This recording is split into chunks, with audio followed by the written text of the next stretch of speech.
La Morada, contra la violencia de género, es un programa que intenta visibilizar la violencia machista a la cual nos enfrentamos todos los días. Nuestro objetivo es crear redes para fortalecer los lazos para estas mujeres migrantes quienes están pasando por esta situación. La Morada se emite cada 15 días por el canal de YouTube de la Asociación de Mujeres de la Otra Orilla. Contamos con un correo electrónico, el cual se encuentra en la caja de descripción, donde puedes contactarnos y contarnos lo que estás pasando. También puedes seguirnos en nuestras redes sociales y contactarte con nosotros mediante chat. Hoy en La Morada entrevistamos a Ana Cristina Muñoz Aguilar. Ella es politóloga de la Universidad de Costa Rica y tiene un máster en género. Desde hace años se dedica a la investigación de violencia digital en mujeres jóvenes. En la actualidad trabaja en la Fundación Justicia y Género como consultora respecto a los temas de violencia de género. Estamos en La Morada y hoy vamos a entrevistar a Ana Cristina Muñoz Aguilar. Ella se encuentra en Costa Rica y le vamos a preguntar cuál es la situación en este momento de las mujeres en tu país respecto a la violencia de género. Si hay leyes que las protegen, ¿qué es lo que está sucediendo? Nuestro país alcanzó la cifra más alta de femicidios de los últimos años, mientras que, por ejemplo, en 2023 asesinaron a 4 mujeres en 2 meses. En este 2025 ya son 11. Cada 5 días muere una mujer víctima de la violencia machista en este 2025.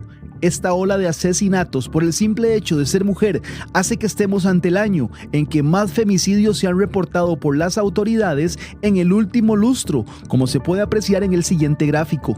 Estas mujeres que han sido asesinadas en Costa Rica y donde no existe ninguna justificación para estos asesinatos, ¿se habrán percibido en un momento como posibles víctimas de femicidio? Y reflexionemos. Probablemente no, o la mayoría no. Entonces, el hecho de que yo ahorita diga, eso no me va a pasar, no quiere decir que tenga que normalizar o dejar de poner un alto. Tengo que ver qué está pasando en mi entorno y tengo que decir un basta ya. Muchas gracias. Buenos días desde Costa Rica. Yo sé que allá ya es de tarde, ¿verdad?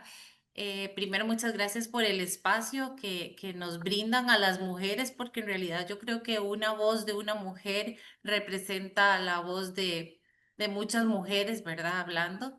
En Costa Rica, en la actualidad, contamos con muchas leyes, si bien es cierto, para la protección de los derechos de las mujeres.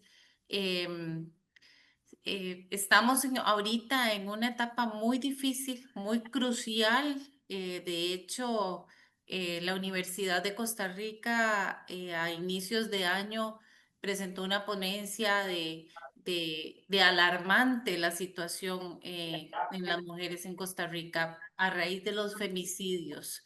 Se ha levantado mucho el nivel de femicidios, que es bastante preocupante comparado con el año anterior. En estos pocos meses que llevamos del año se ha triplicado el número de mujeres que han sido silenciadas y asesinadas, la mayoría por su pareja sentimental, ¿verdad?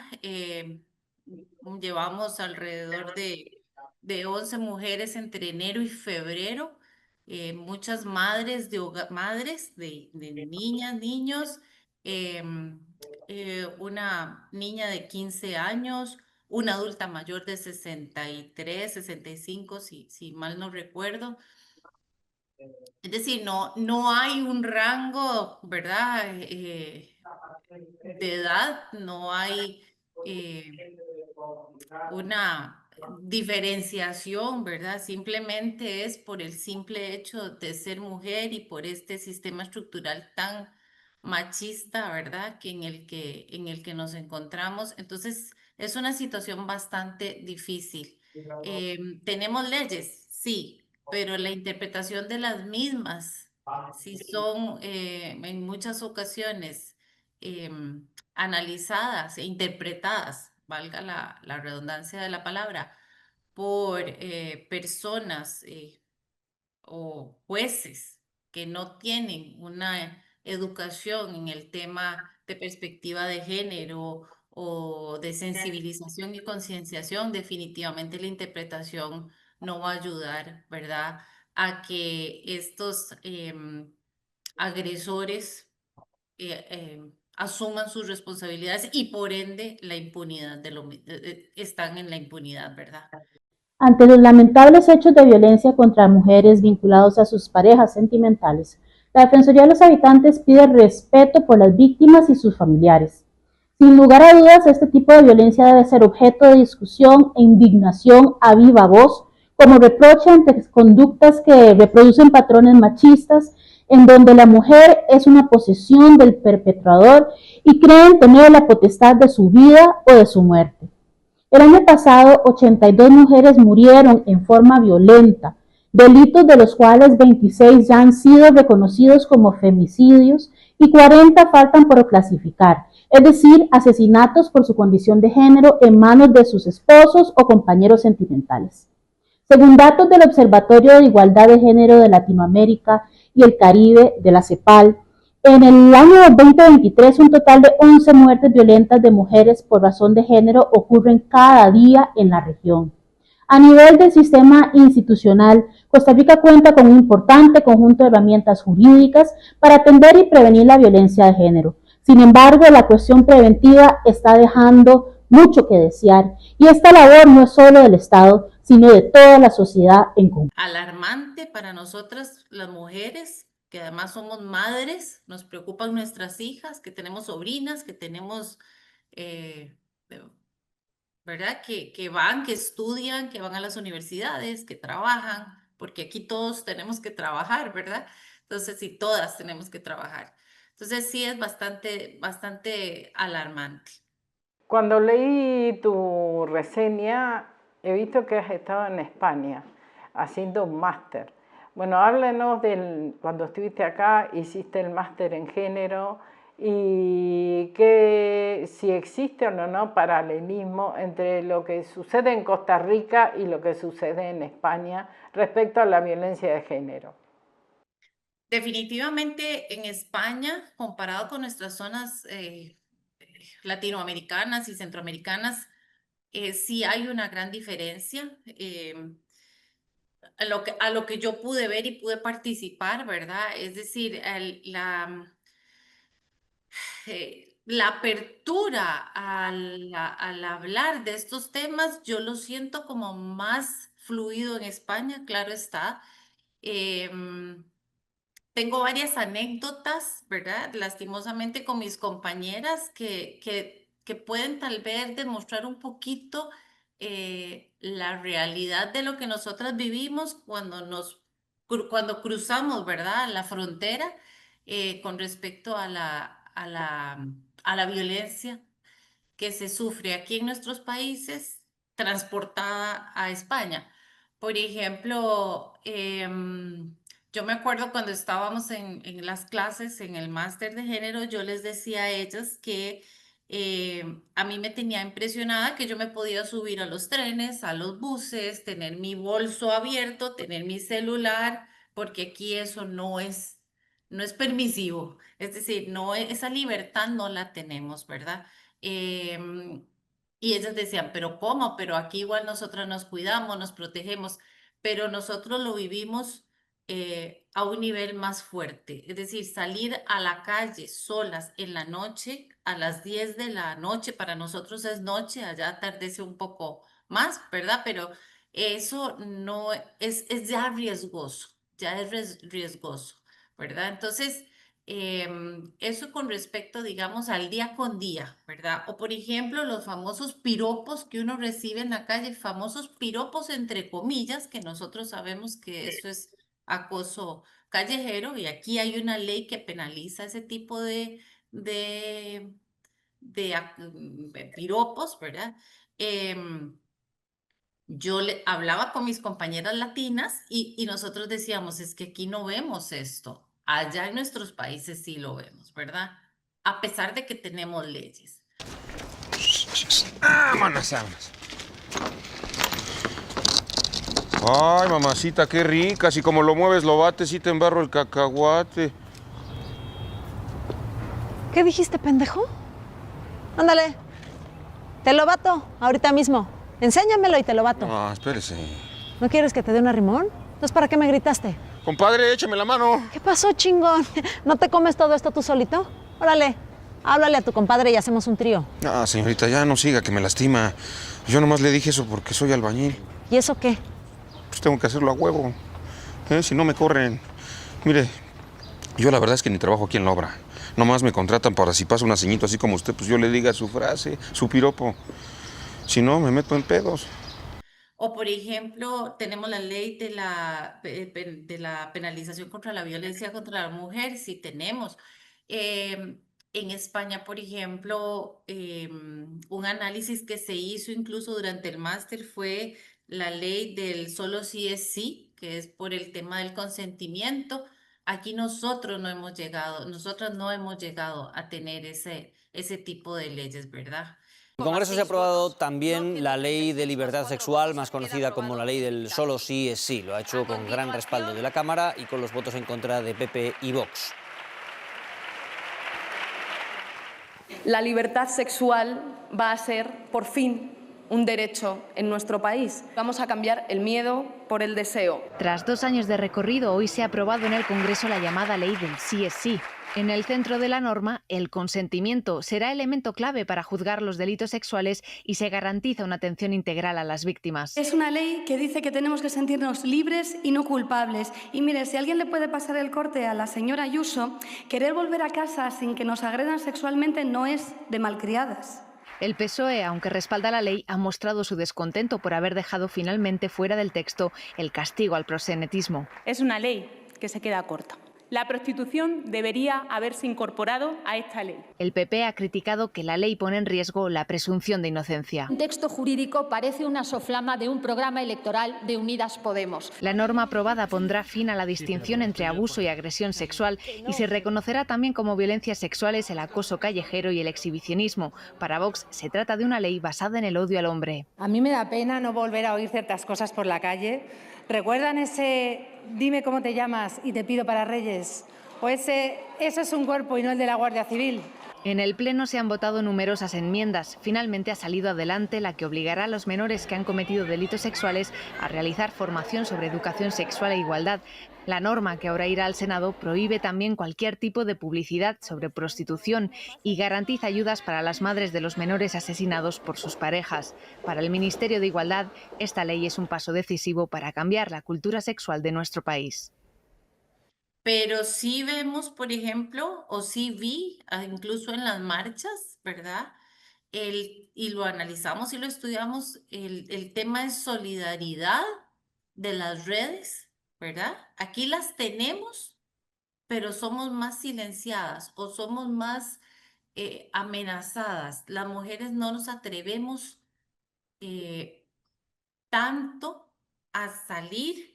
Cuando hay si nosotros hiciéramos lo que se hace en España por un femicidio, en donde se organizan todas las redes, donde salimos todas todas y todos, las familias, los hijos, los hermanos, a las calles, a parar, esto probablemente sería un poco diferente en nuestros países.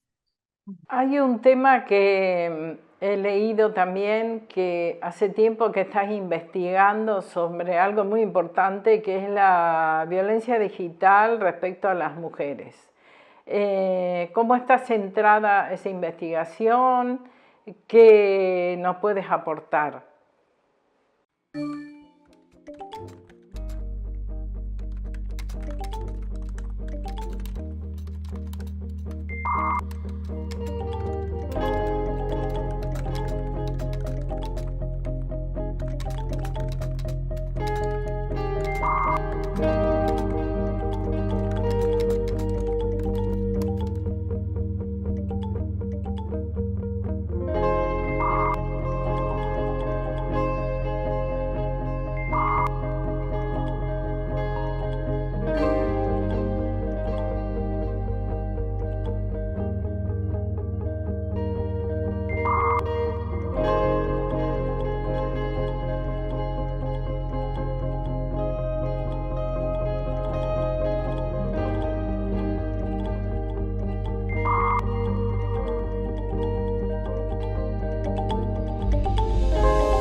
La violencia digital o violencia cibernética contra las mujeres, las niñas y las adolescentes es la nueva o la forma contemporánea de violencia.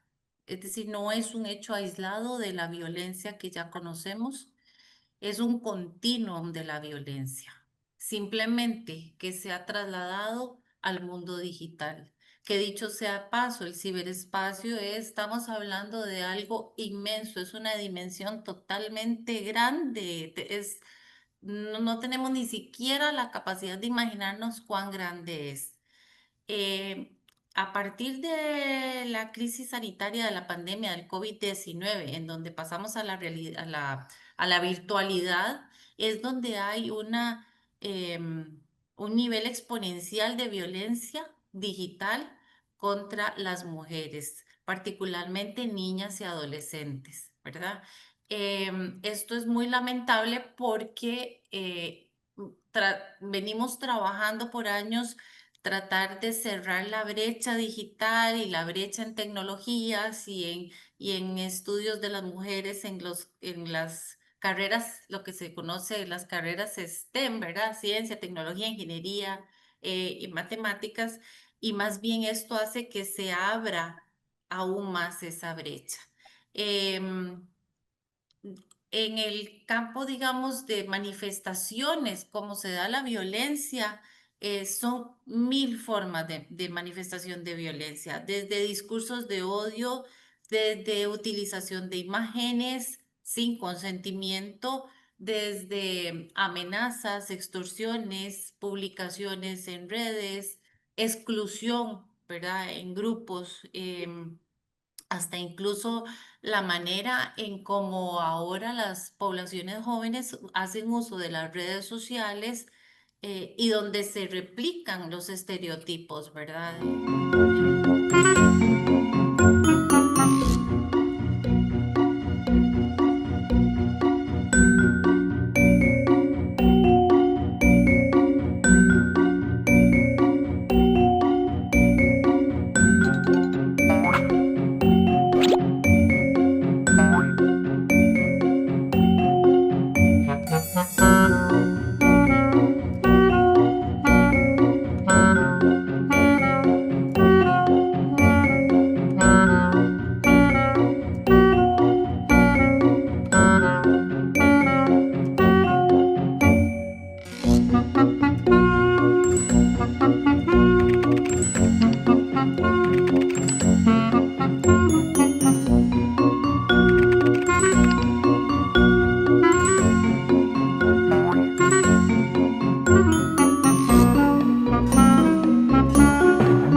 En muchas ocasiones de cómo debe ser una mujer, entre comillas, cómo, ¿verdad? Su cuerpo perfecto, femenino, ¿verdad? Todas las características. Pero adicional a eso, lo más grave que yo creo que tenemos que enfrentar es que estamos lidiando con un agresor sin rostro. No sabemos quién está detrás de esa computadora, no sabemos quién está detrás de ese celular. em, y nos amenazan, nos acosan, nos insultan. Entonces, los mecanismos y las herramientas normativas y jurídicas a nivel internacional, porque se ha hecho un gran esfuerzo por conseguir, una de las problemáticas más serias es tener una conceptualización y un vocabulario estandarizado en todos los países de las de los conceptos, de lo que significa ciberacoso, de lo que significa ciberbullying, de lo que significa ciberstalking, que son un montón de palabras que están saliendo constantemente, dinámicamente, pero no tenemos una conceptualización estandarizada en todos los países. Lo que para algunos países pueda significar ciberacoso, para otros tal vez el acoso aún todavía no ha sido tipificado como tal o verdad. Cuando pensamos en violencia, en automático lo relacionamos a maltrato físico o verbal, pero pocas veces pensamos en ciberacoso, ciberbullying, violencia sexual digital y otros tipos de violencia que hoy en día son mucho más comunes de lo que pudieras imaginar. Aquí les van los diferentes tipos que existen. Doxing. Es una modalidad de ciberacoso que consiste en la recopilación y difusión en Internet de información privada y personal sin el consentimiento de la víctima. Stalking.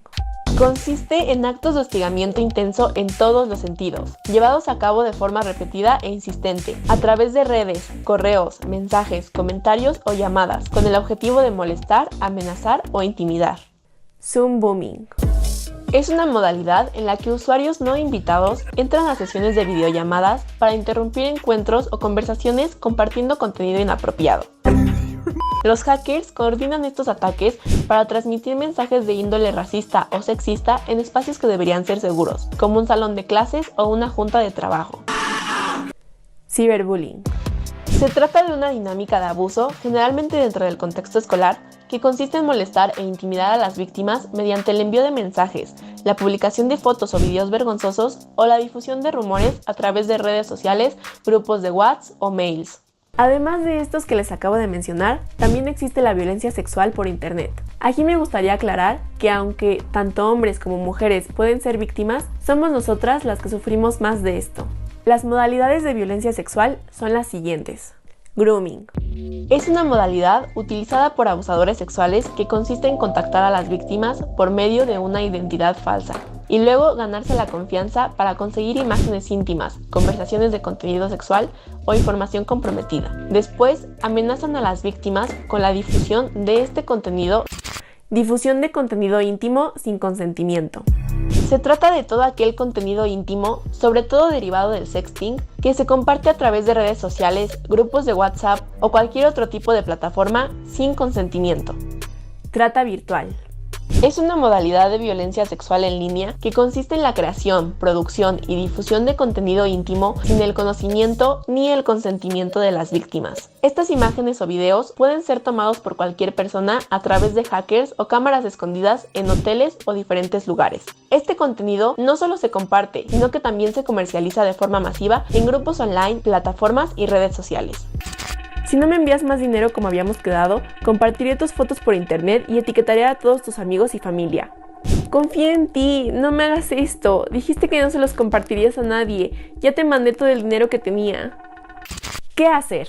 Como pueden ver, son muchas las formas por las cuales quedamos expuestas y expuestos. Por eso hay que tener muchísimo cuidado con este tipo de contenido.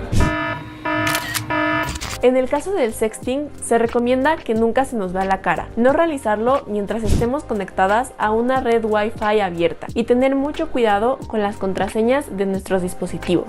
Es importante siempre tener por escrito el acuerdo de intercambio. Además, realizar screenshots de nuestra conversación al respecto puede funcionar de prueba a nuestro favor. Y en general, es importante que sepas que existe una policía cibernética, de la cual les voy a dejar todos los datos en la cajita de descripción. Muchos de los delitos, sobre todo sexuales, están tipificados en algunas ciudades.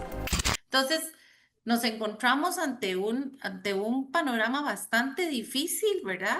Y no denunciamos, ¿verdad? No denunciamos porque no tenemos las herramientas para hacerlo, porque además somos revictimizadas ante las pruebas. Es decir, si yo tengo mi pareja en donde se hace el sexting o ¿verdad?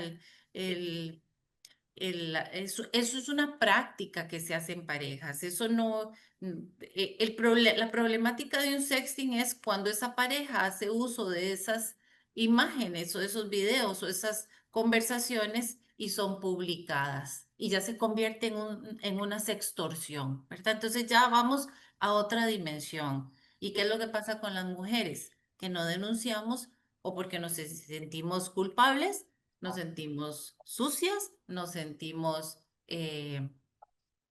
merecedoras, ¿verdad? De ese acoso.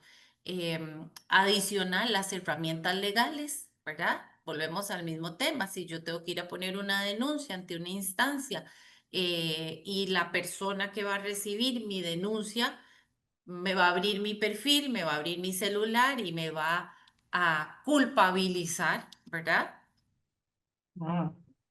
Entonces hace automáticamente que las mujeres nos autocensuremos. Entonces no hay datos segregados, tal vez no los suficientes como que queremos. Sabemos que la violencia existe. El MESECVI está de hecho promoviendo una ley integral contra la violencia digital, de la violencia digital contra las mujeres. Entonces, eso son avances que se hacen a nivel internacional desde las organizaciones internacionales para los estados partes poder tener por lo menos vocabulario estandarizado, modos de prevención, ¿verdad? De sanción y todo lo que amerita. Las plataformas cada vez son miles de plataformas cada vez nuevas, diferentes, con diferentes usos y vuelvo a mí, lo que yo digo, la problemática mayor es quién está atrás. Porque yo digo quién, puede ser quiénes, ¿verdad? Bueno, te iba a preguntar cómo se actuaba en esos casos, pero prácticamente me has contestado con el tema del uso de las herramientas y qué es lo que está sucediendo. Sé que trabajas en lo voy a leer para no equivocarme, Fundación Justicia y Género. ¿Cuál es tu papel allí y en qué estás trabajando en este momento? La Fundación Justicia y Género es una fundación que tiene más de 25 años de existir y en realidad lo que siempre ha buscado es incluir o la defensa de los derechos humanos con la inclusión de perspectiva de género. Cuando hablamos de derechos humanos, volvemos también a un tema bastante amplio, ¿verdad? Esto incluye todo tipo de personas, ¿verdad? No solo las mujeres, incluye hombres, incluye personas con discapacidad, incluye todo tipo de poblaciones que viven en riesgo, ¿verdad? O poblaciones vulnerabilizadas. Entonces, dentro de la fundación estoy como consultora ahorita. Hemos participado en varios procesos de investigación de violencias, de justicia abierta. Actualmente estamos con un proyecto de justicia abierta. Y el tema, por ejemplo, el último que se entregó fue una investigación ahora en marzo, muy recién, que es la violencia contra las mujeres juezas y magistradas de Costa Rica. Eso fue un proyecto de investigación que se hizo en el marco de la Fundación Justicia y Género, en conjunto con la Asociación Costarricense de Juezas, financiado por el Fondo de Canadá. Sin embargo, este proyecto se trasladó a nivel regional. El 5 de marzo, las asociaciones de juezas del área latinoamericana tuvieron una audiencia ante la Corte Interamericana de Derechos Humanos para presentar la gravedad en la que viven las mujeres juezas y magistradas a lo interno de la institución, las violencias que reciben, las violencias desde su investidura como administradoras de justicia. Porque si nos ponemos tal vez así como muy a grosso modo en zapatos de una mujer jueza, ¿verdad? O magistrada que ha estado o que está ocupando cargos que han sido altamente ocupados por hombres. Le voy a dar un caso muy de Costa Rica. Aquí existen 22 magistrados que son nombrados por la Asamblea Legislativa de la República, pero de los 22 magistrados, solo 9 son mujeres, ¿verdad? Y esto se replica en la mayoría de los países de la región. Entonces, esta audiencia que se hizo el 5 de marzo era un llamado ante la Corte Interamericana de Derechos Humanos de decir, las juezas y las magistradas sufren de violencia a lo interno de la institución. ¿Cuál es otra problemática que tienen? Que como administradoras de justicia, em, ¿cómo se protegen ellas, siendo ellas las administradoras de justicia? ¿Verdad? ¿Cómo se defienden? Y voy a hacer un análisis porque no tienen los protocolos, no tienen, tienen ciertas herramientas, pero no son suficientes para protegerlas a ellas a la hora de dar una sentencia, por ejemplo. Y voy a hacer una suma de lo que acabamos de hablar de violencia digital con violencia de las mujeres juezas y magistradas, porque, por ejemplo, se dan casos en donde hay audiencias virtuales en donde son altamente insultadas las juezas, a tal punto de minimizar sus capacidades profesionales. Son casos extremos que se han dado. Una jueza, en este momento, perdón, no me acuerdo el país, luego le puedo dar el dato, pero fue incluso invadida en su despacho y fue asesinada en su despacho. Creo que fue en Paraguay. Ahorita se me fue el país, perdón, pero son casos que definitivamente son alertas de una situación que se está dando. em, y que bueno, a nivel, digamos, se hicieron estudios de encuestas, grupos focales, entrevistas y demás a nivel de Costa Rica, y a nivel regional se hizo una encuesta.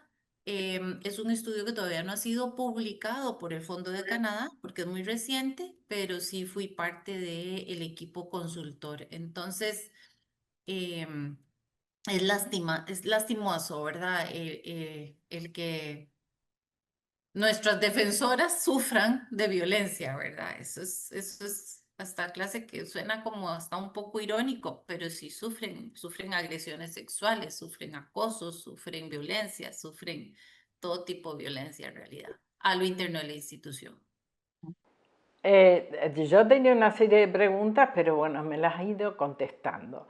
Así que vamos a finalizar esta entrevista y yo quería preguntarte, ¿qué políticas deberían tomarse a nivel mundial para proteger de alguna manera a las mujeres de las violencias de género?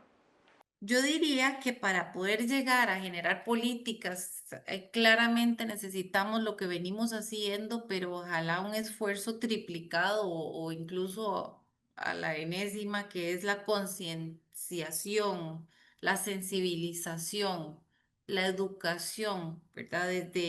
Desde nuestras poblaciones infantiles, jóvenes, de lo que es la importancia de la participación de la mitad de la población del mundo, que somos las mujeres, el 50%, em, y en el acceso a todo, acceso a la producción, acceso a la toma de decisiones, acceso a la justicia, acceso a la formación, a la educación, nuestros derechos, ¿verdad?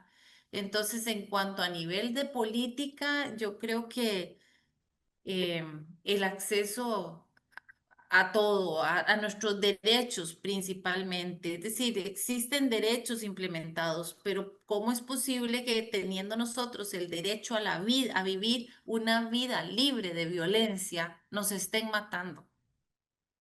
Si está claro que tenemos el derecho, ¿verdad? Entonces, podemos tener muchas leyes, podemos tener muchas políticas, pero si no hay un verdadero cambio estructural, cultural, eh, va a costar y está costando, ¿verdad? Ese es el granito que ponemos todos y que han venido poniendo todas las feministas durante muchísimos años y las redes y la sororidad entre mujeres.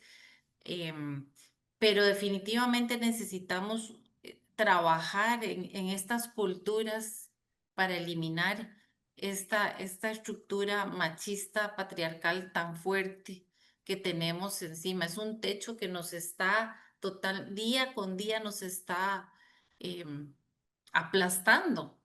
Y a veces uno dice, pero si estamos más modernos, si estamos más activos, si hay más tecnología, y uno tiende a pensar que esos avances tecnológicos y esos avances en medicina y esos avances nos van a ayudar a salir de esta estructura, y a veces es todo lo contrario, se nos cae todavía más encima esa estructura. Veamos la inteligencia artificial, lo que es capaz de hacer, ¿verdad? Nos puede ayudar en muchas cosas, pero a la vez nos puede hundir en otras. Entonces, yo creo que el día que veamos que en el mundo la mitad de la población somos mujeres, pero no la única mujer maternal capaz de dar a luz, ¿verdad? Yo creo que ese día pueda hacer que todas las políticas, las leyes y todo lo que vayamos generando funcionen y sean realmente eficientes y eficaces en todos los países. Estamos allá en Costa Rica, está comenzando el día, acá ya comenzamos la tarde hace rato, y bueno, agradecerte muchísimo que nos hayas atendido, que nos has contado muchas cosas que desconocíamos, sobre todo el tema de violencia digital, que no se habla tanto y es algo que está ahí en la oscuridad y que se está viviendo con mucho miedo. Muchas gracias y esperamos contar contigo para una próxima entrevista. Muchísimas gracias de verdad a ustedes por abrirme el espacio. Yo encantada, y realmente espero estar por allá en un mes y poder estar presencial para verlos. De aquí les llevaré una bolsita de café de Costa Rica. Bueno, muchas gracias.